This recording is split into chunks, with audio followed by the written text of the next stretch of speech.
Hello and welcome to Dateline New Haven on WNHH FM, your home for community radio in New Haven. I'm Paul Bass, inviting you to look behind the headlines on the stories that make New Haven tick.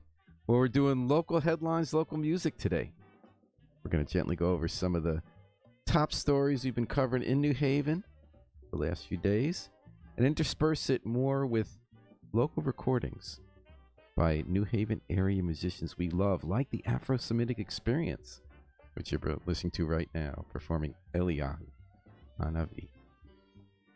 Well, we did a good job digging out that storm in New Haven. You know, it was an overnight storm 2 nights ago, and then it was a little warmer the next day, so we were able to clear out well. The city did a great job, in my opinion. A lot of heavy snow, 8 inches. You know, not like the 34-inch Snowmageddon of 2013, which is what I compare every snowfall against now. If it's not 34 inches, then it's nothing for us in New Haven. But still, it was a nice day, a beautiful day, chill day. Kids got off school and all that.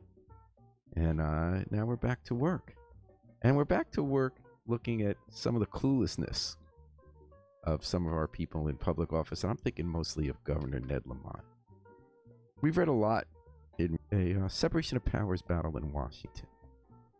Donald Trump, the president, Congress over whether he can declare an emergency and move money for a border wall.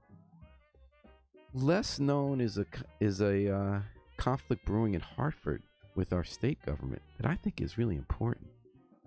New Haven State Senator Martin Looney has taken a stand against a nominee of Governor Ned Lamont.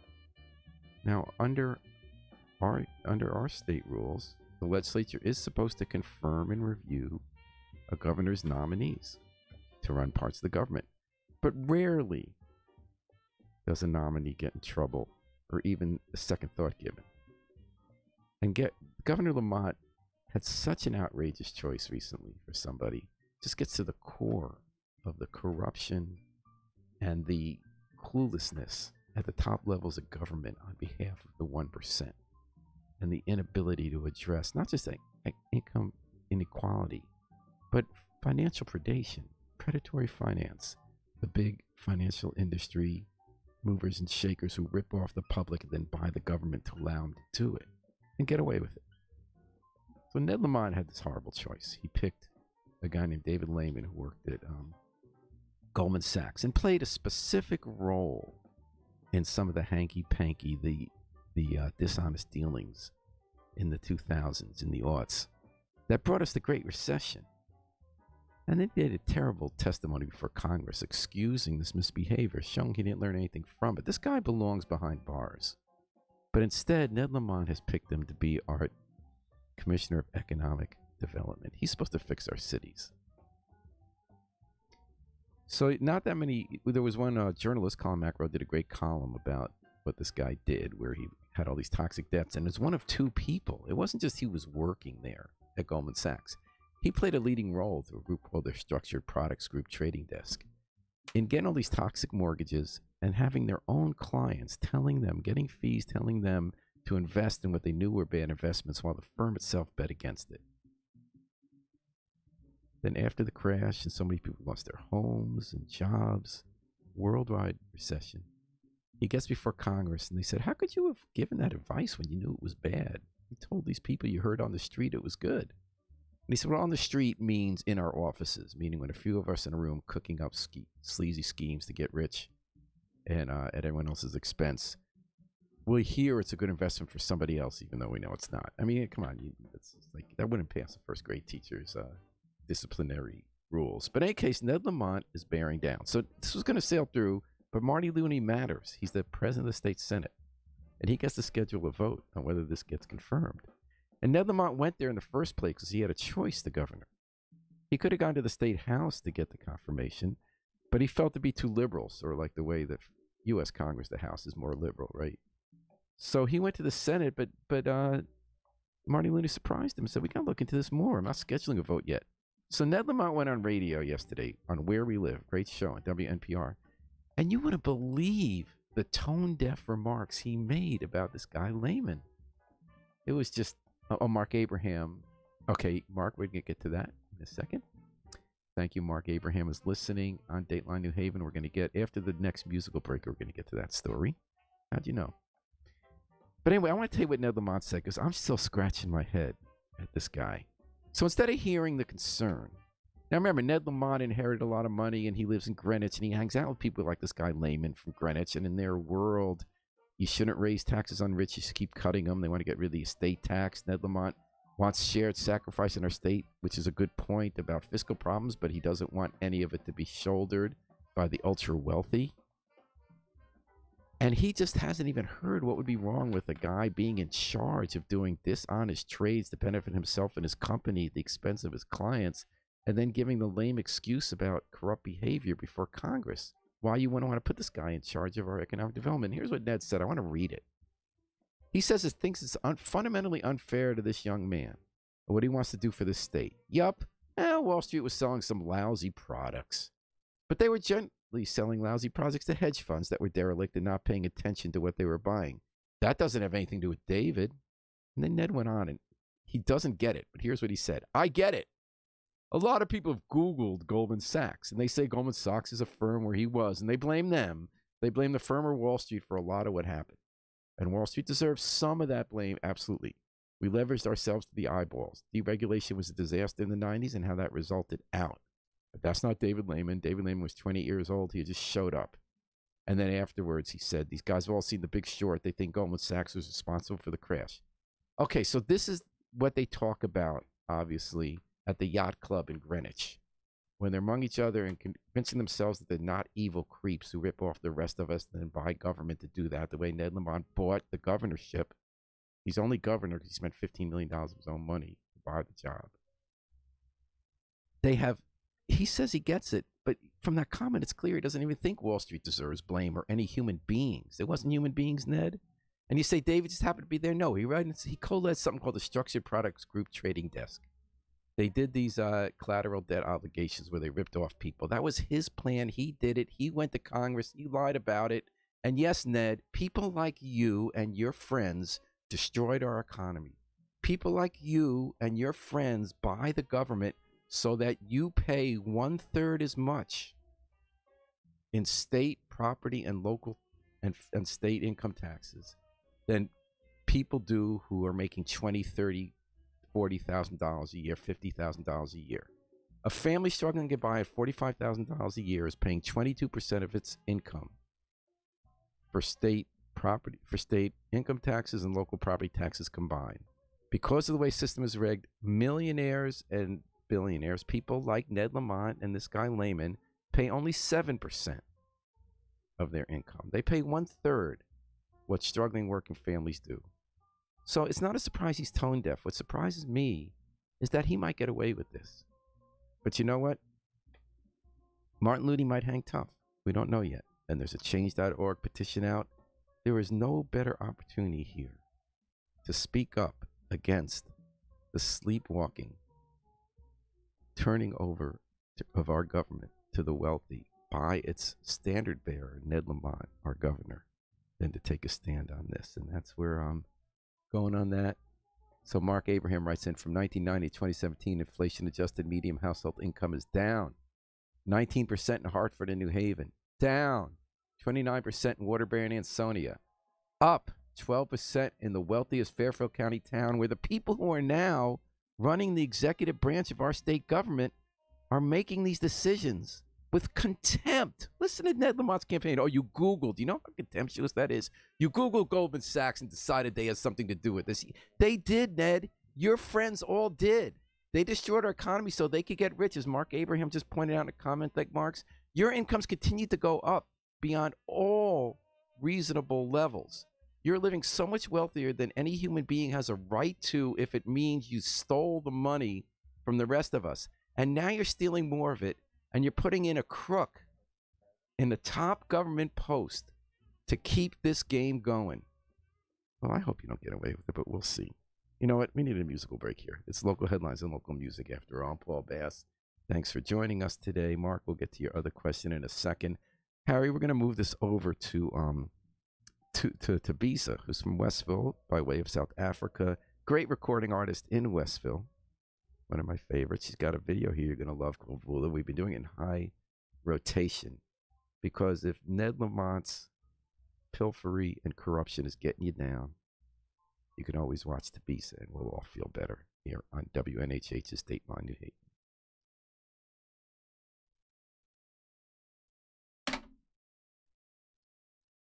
Yeah, it's not on.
All right, that was Tabiza, WNHH FM, Dateline New Haven, your home for community radio, 103.5, live streamed at newhavenpen.org. Thank you, Tabiza.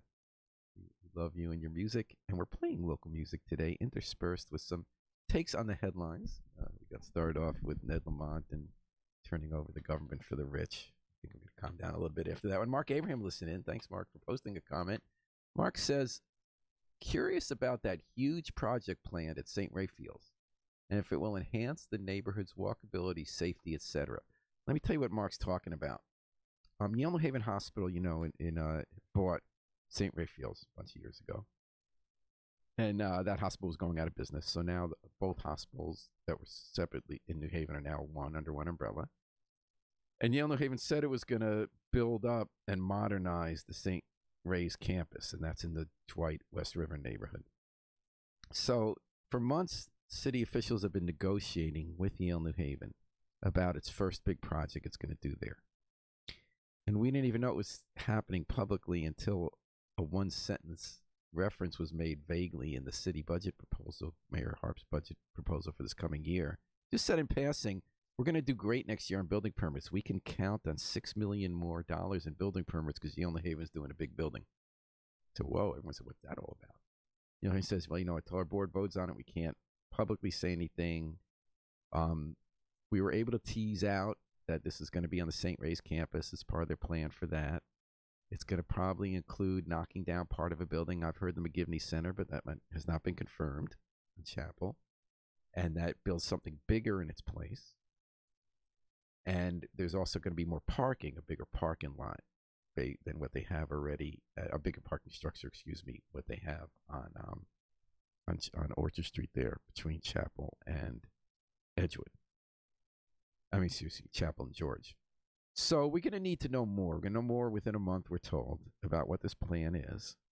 The general concept is that Yale wants to invest more in that campus, which is interesting in the backdrop that the hospital has been expanding somewhat in the suburbs because they have customers in the suburbs who want ambulatory care, kind of emergency care. And they own a lot of doctors' practices now, along with the Yale Medical School, that have offices here. But now I've heard from people, for instance, their colonoscopies now, they got to go out on the shoreline.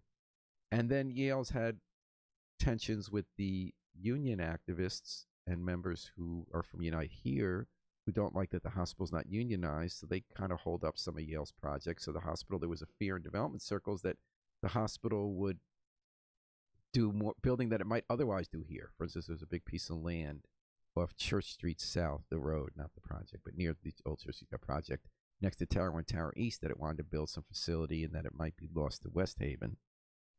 So there are issues to unpack here in response to Mark's question. One issue is tax base. Yale New Haven's property is off the tax rolls. However, we get reimbursed from the state for the property under payments in lieu of taxes program pilot. We don't get 100%. We don't even get anywhere near the 70% the state's supposed to give us under the state's own rules. But we do get 30, 40%. So we would get perhaps more taxes than we'd otherwise get on those properties than if they were not built up. So a second question is, does it create employment? The healthcare sector does. A third issue is congestion. Most people don't, in New Haven nowadays, want to have less parking. Like I'm in the camp that says we should follow Hartford. It requires zero parking for new residential and commercial developments. That there are a whole bunch of reasons we don't have to go into here, but that it makes more sense for cities now. And those parking rules were based on an earlier time when everything was built around the car. I have to say that when it comes to the hospital, I do believe people should have parking. A lot of people can't get to the hospital when they need to. They come from farther away. So I don't have the same concerns about parking, but I think others will. We're going to debate all this when we, Mark, I think it might be a little early on some of this. It's great you're raising the issues of walkability, safety, stability.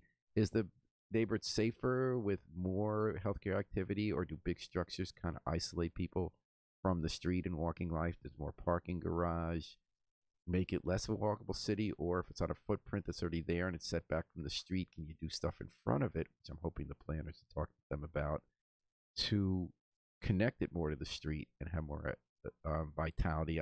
One thing Esther Farwell, she's a preservationist in town, new urbanist.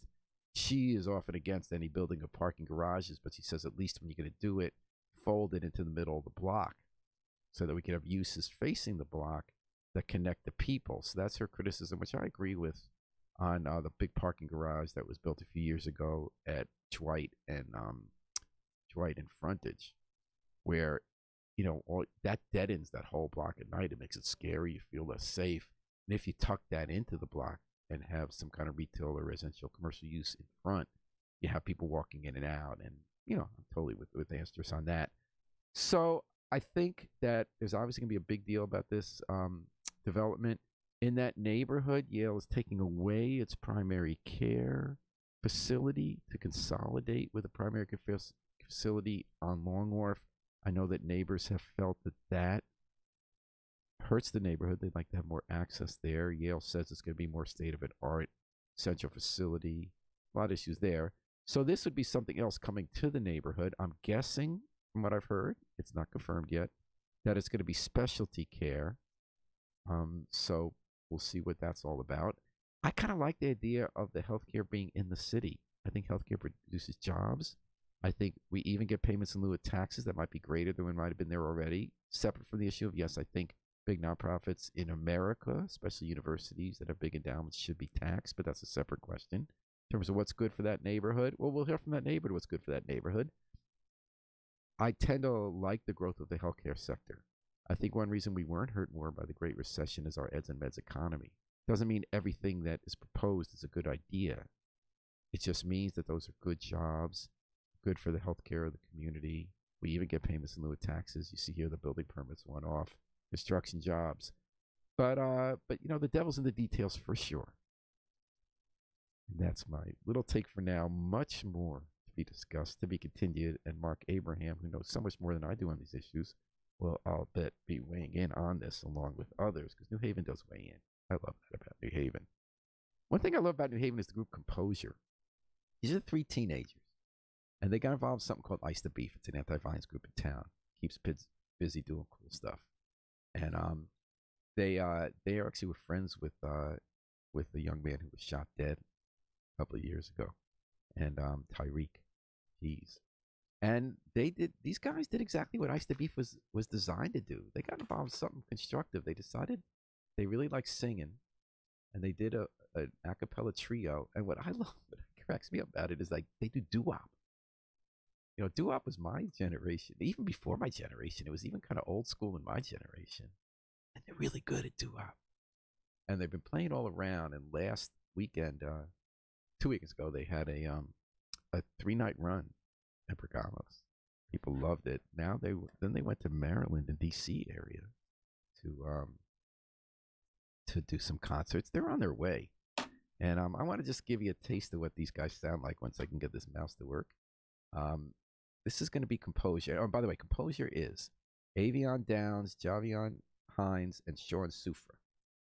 And Javion goes to Co-op. The others go to Hill House. Let's give a listen to them on Dateline New Haven.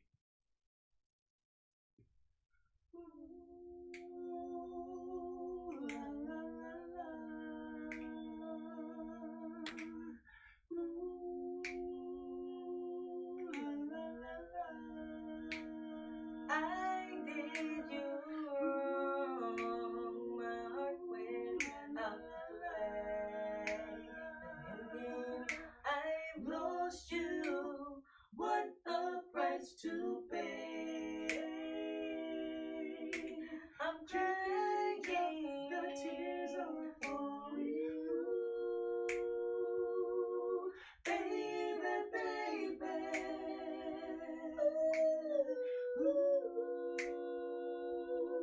Baby, baby. Mistakes I know I've made a few. I'm only human. You made mistakes too. I'm drying, the tears are falling.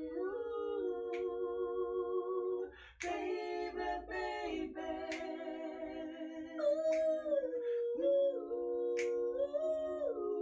Baby, baby. And what was that song called? Ooh, Baby, Baby by Smokey Robinson. All right, awesome. Thank you. All right. And there you heard it. Composure. That's with a K, folks. and a Z. Composure.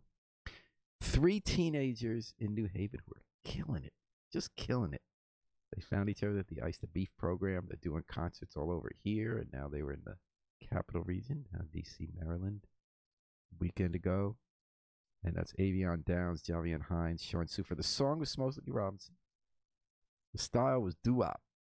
Doo-wop lives. It lives in New Haven in 2019. Way to go, guys. And there was some of the local music you're hearing today on Local Headlines, Local Music. WNHH-FM. I'm Paul Bass. Just spinning the tunes and spinning the headlines like the Tweed Runway. That's an issue that never goes away in New Haven.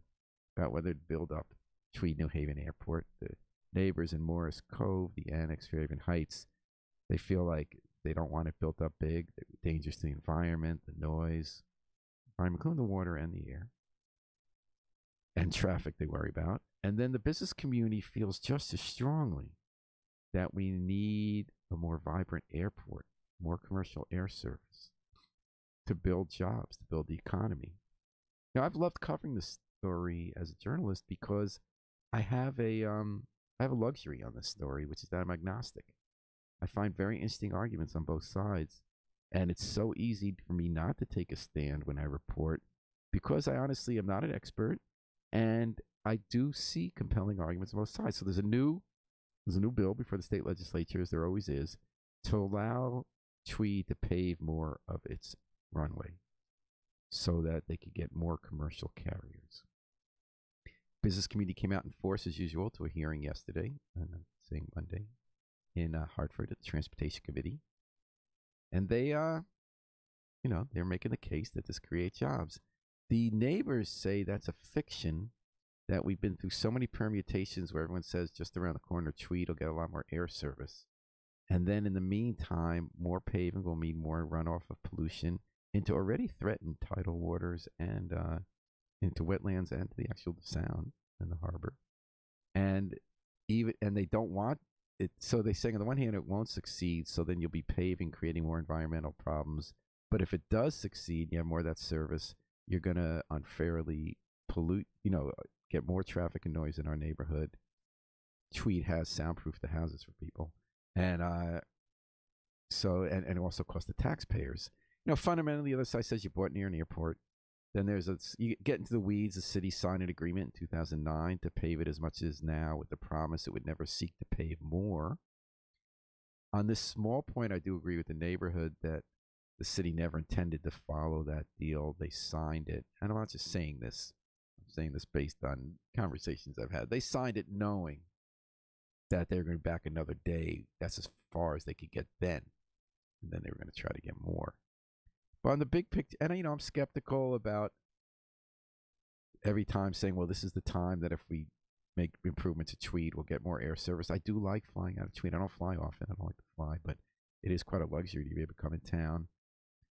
It is a jihad for the business community. I don't know if they've ever proved it, because every time, remember we had this Chicago air service that didn't last long. There are all these changes in the industry. Mayor Tony Hart believes there'll be a new set of changes that will favor small local airports. Others say it's going in the other direction. I tend to think infrastructure is good. Government building infrastructure for transportation is a good way to grow the economy. That's the right role for government, rather than have government pick winners and losers in actually running businesses. On the other hand, I believe that the environment matters, and that climate change matters, and that Morris Cove might be underwater in our lifetimes, or if not close, and that how we treat the wetlands and the harbor matters too. That's my way of saying I think there are real issues there. And if you notice, in The Independent, we had 2 opinion articles from both sides and a robust debate that I thought was good on the issues. And let's just keep that debate going. And we'll fly with some more local music here on Dateline New Haven. Next up is a band that, I've been playing some younger folks like Composure, and you'll hear later from some more.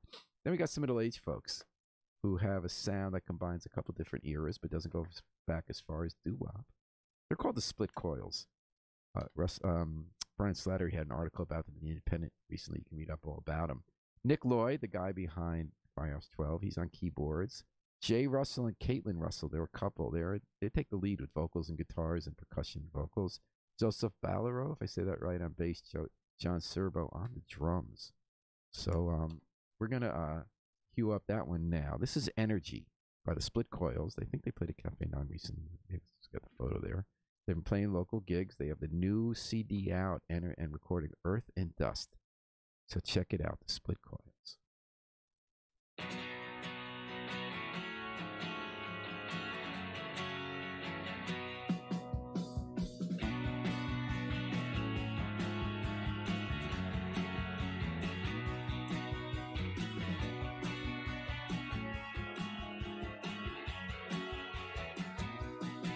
It's been said that we're all just energy, sharing space where there was none meant to be, having stretched out, our delusion is complete, and we're dead set on destruction. I never had enough. I should've asked for more. I've always known where life's made of love.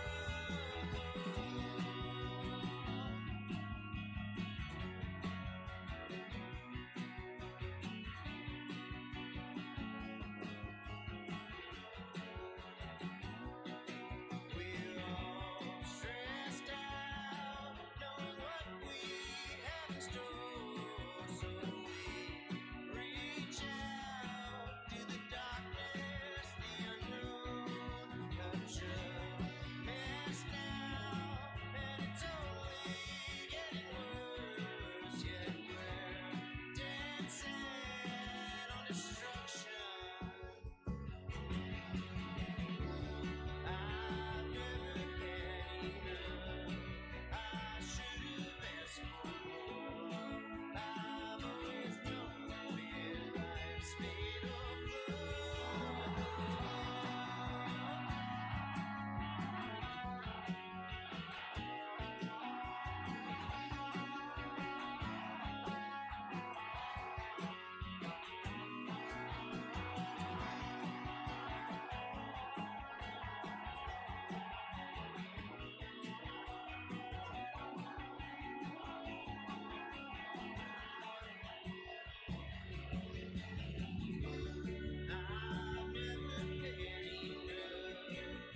I should've asked for more. I've always known where life's made of love. I never had enough. Why would I ask for more?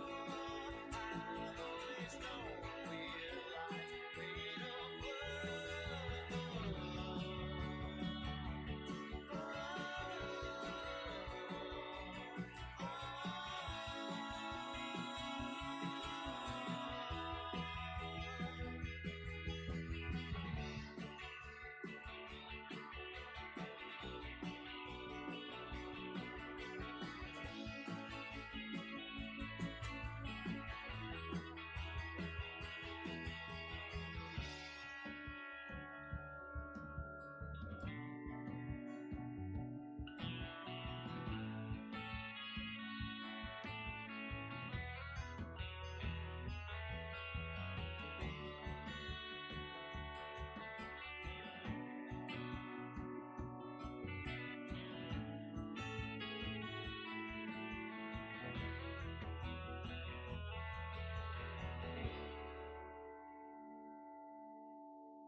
All right, that's the Split Coils from the new album Earth and Dust. Local band, good guitar playing there, nice energy on a band group.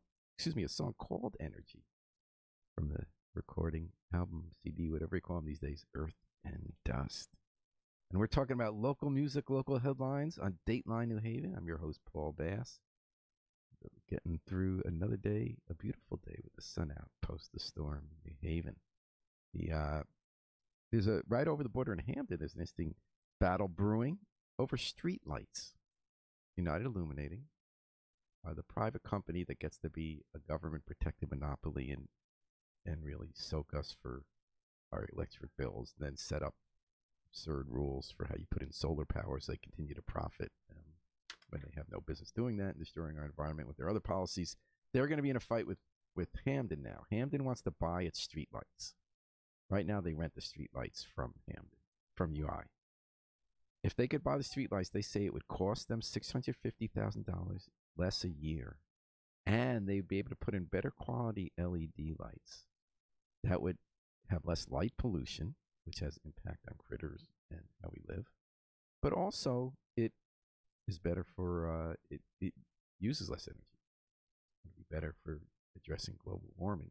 UI is saying no because they have a good deal here. They profit from this arrangement, and there needs to be state enabling legislation to force UI to sell. But UI has this lobbyist who will fight. UI says, "Well, we don't feel like selling, and why should we? Have to." In truth, they needed some quick cash years ago before UI was bought by Avangrid. Iberdrola, with the Avangrid, the name of the company they formed, from Spain. Before they had all that big infusion of cash, they needed some cash, and they sold New Haven's streetlights. And as a result, we have better LED lights. Our city engineer Giovanni Zinn oversaw that, and and there's just no excuse for protected publicly protected monopolies that return shareholder value based on needs in our society, like electricity. Because I spoke earlier, as government shouldn't be in private business picking winners. There are definitely places government doesn't belong. One place that does belong is in basic needs, that not to let private companies have policies that hurt the public so that they can line the pockets of their shareholders. And electricity is one of those cases. When you look at Wallingford, which is a very conservative town, they've had the same Republican mayor, Will Dixon, since the last century, for decades, if not since the Civil War. I'm not sure the exact date. They own their own electric company. They're the only one, and people pay lower rates there. So I think that I know that now that they're owned by the Spanish energy giant, UI will be able to lobby even more, and they have a governor who is really cruelly sickly in the pocket of his fellow one percenters and how he does policy. I wish Hamden luck in its fight, and the fight for greater scrutiny and accountability from United Illuminating. On that note, let's play some more local music here. There's a band called the Foresters. They're one of my favorites. A lot of people here love the Foresters because they were only 11, 12 years old when they first played on Idiot Village, the alternate music fest on Orange Street and Pickens Plaza. And now they're college age, and they do a lot of great local music and a lot of original music. And they've been on the show live, and their most recent recording includes this song "Hospital Friends." And I'd love you to take a listen. I drew a picture to honor it. 1, 2, 3.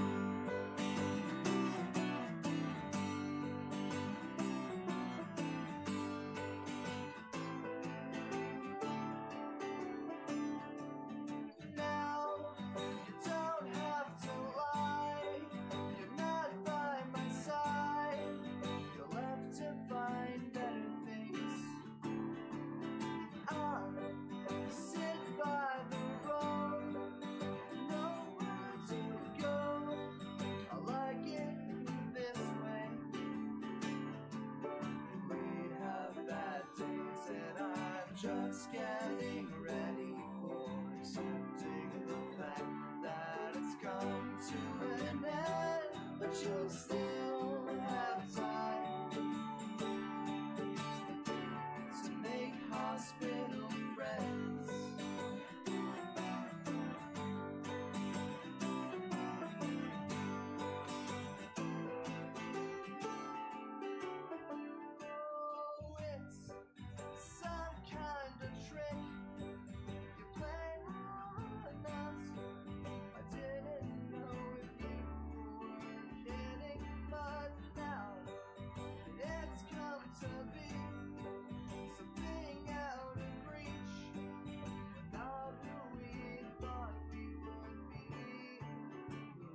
Hospital Friends from the Foresters. Favorite local bands in New Haven. And we're doing local music and local headlines here on Dateline New Haven, WNHHFM. 103.5 live streamed at New Haven and Pandora. Harry Droz, our station manager, is behind the controls, as always does amazing magic here. You're able to see them rather than looking at me listen to music if you're watching our Facebook Live and move from iTunes to Facebook to YouTube and getting all the music. Another headline this week is all these people running for mayor. Running sometimes happens in quotes. Sometimes candidates are not planning to raise money or field big teams of vote pullers, but want to be involved in debates. Other times, and Mayor Tony Harper's running for re-election this year. She wants the job, has the job. Justin Ellicker, who ran against her 2013, posted a strong showing. He's putting together a citywide campaign, raising a lot of money through the public financing system. Then Wendy Hamilton, she's running. She signed up. She says she's doing it mostly because she wants to be in debates. And a new candidate was kind of interesting, filed this week. Ern Pendragon, or Pendragon. She's around 50 years old, and she's an activist in town. She doesn't have a home right now. She's couch serving. She said she's uniquely positioned to represent outsiders because she's an affordable housing wonk. She studied graduate student policy at Southern Connecticut State University. She's on the Affordable Housing Task Force, or involved in that. She says she has faced discrimination as a transgender woman. Plans to talk about that. She struggled to find steady work. She got downsized and laid off at one corporation nearby, and she's been homeless, as I said. Readers are urging her to embrace the Green New Deal, which is a big national issue that activists are taking to the local level, obviously, with this. And I guess that is the candidacy is Ern's response to a question posed by Steve Mednick on his new album, Enough. He's been involved in politics for decades. He's an attorney, and he has a second career as a recording artist and performing musician. I think he's had 15 albums, 15th one, just since he turned 50. And the guy's not that old yet. He has a song called What Are You Gonna Do, which is one of my favorites off the new album.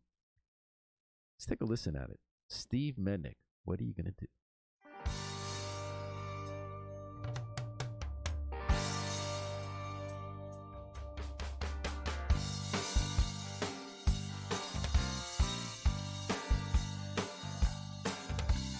Cowards in the halls of Congress, bending to the will of the NRA. They really know there's an answer. Hiding plain sight, they always get their way with this crap about thoughts and prayers. It's too early to talk about what's going on. They read from the same old script as they embrace the victim. Keep moving on. Why don't you look into the mirror and answer these questions I have for you? When is this gonna stop? What are you gonna do? What you gonna do?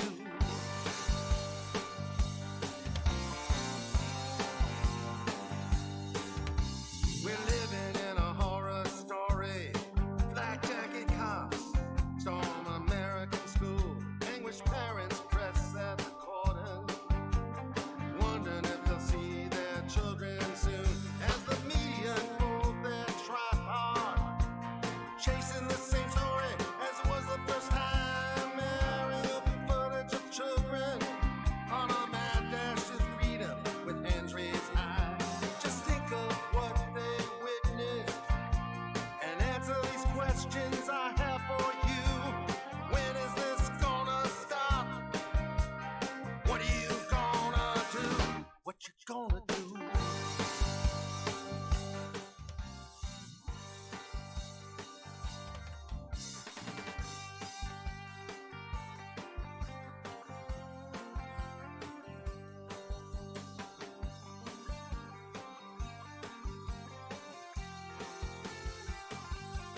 As we reach the point of no return, we're in the center of storm, time's running out. I got my ear to the ground, listen for the wound in the universe. While searching for a place called hope, we took a turn to a place called fear. When is this gonna stop? What are you gonna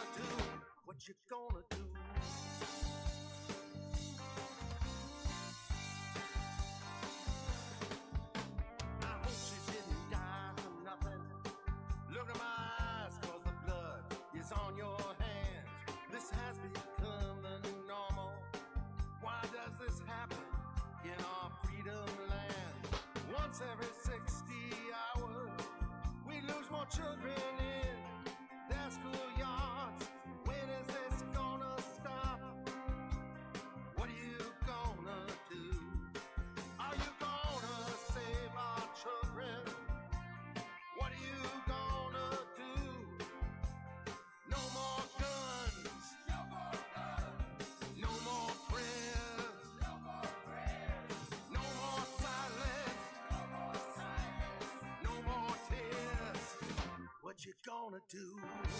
Steve Mednick. What you gonna do? We sent that one out to Ern Pendragon, who's filed to run for mayor as the first openly transgender candidate in New Haven. We're doing local headlines, local music here.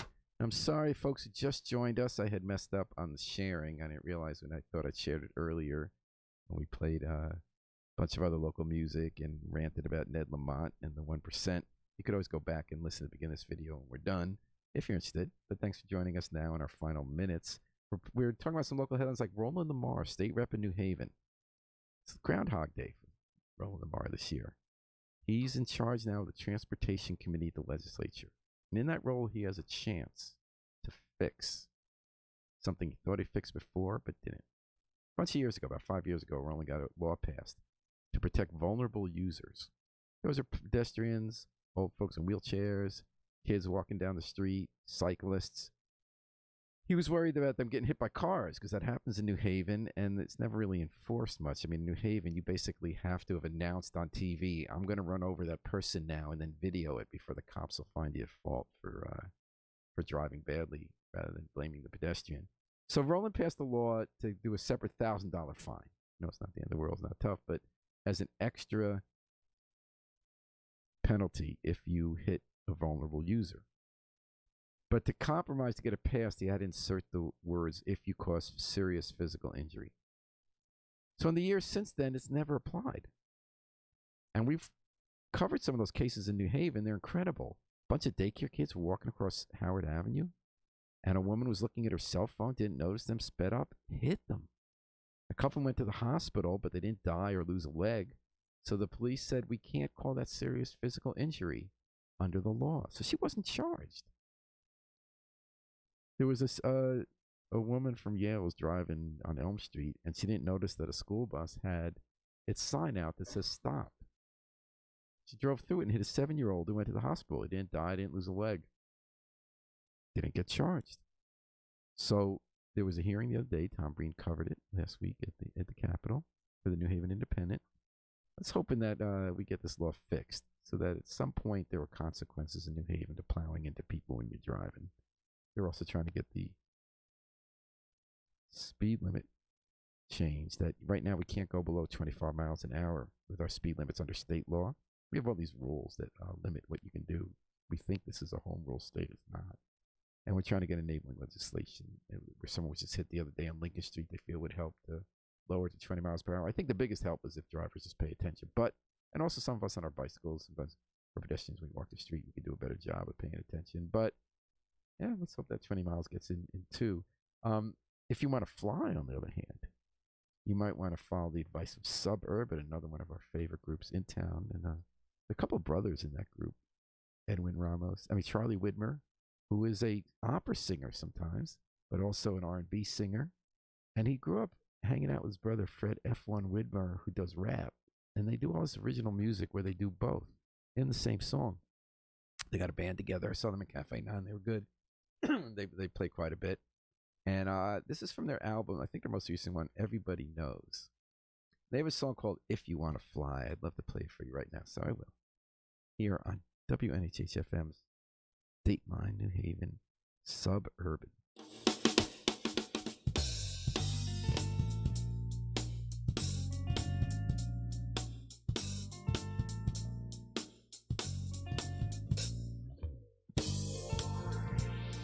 Yeah.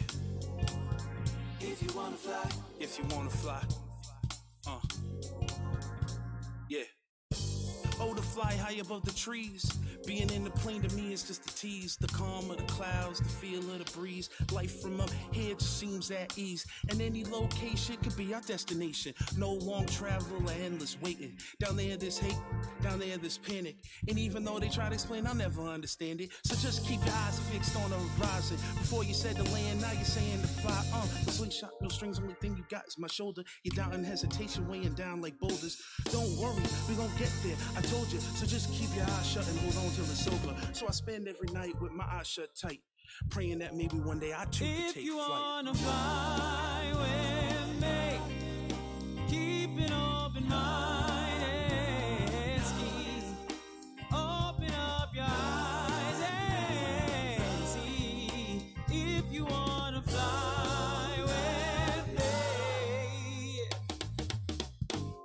night, at my window sat a strange man. I asked his name and he told me he was Peter Pan. He started telling me about this place called Neverland, where you never age. And every day is a blank page, everything's an adventure. Oh, he said, I forgot to mention, I know that you will come, and please allow me to tell you why. If you choose to come with me, then I will teach you how to fly. I was so fucking excited I wanted to cry, but he disappeared and reemerged out of the corner of my eye. Handed me a Suburban. pen, told me to read If you want to fly, we hope you fly with us day and night here. WNHH, your home for community radio. This is Paul Bass thanking you for joining us today for local headlines, local music. Special thank you, shout out to Harry Drost, the best station manager and magician, studio magician in the world, for doing the controls, and Mark Abraham for writing in to help us figure out what to talk about. Up next, Brian Slattery with 2 hours of local music from the guy who not only knows it best, but plays half of it himself. Till tomorrow, Paul Bass saying fly for you with us day and night. WNHH, your home for community radio.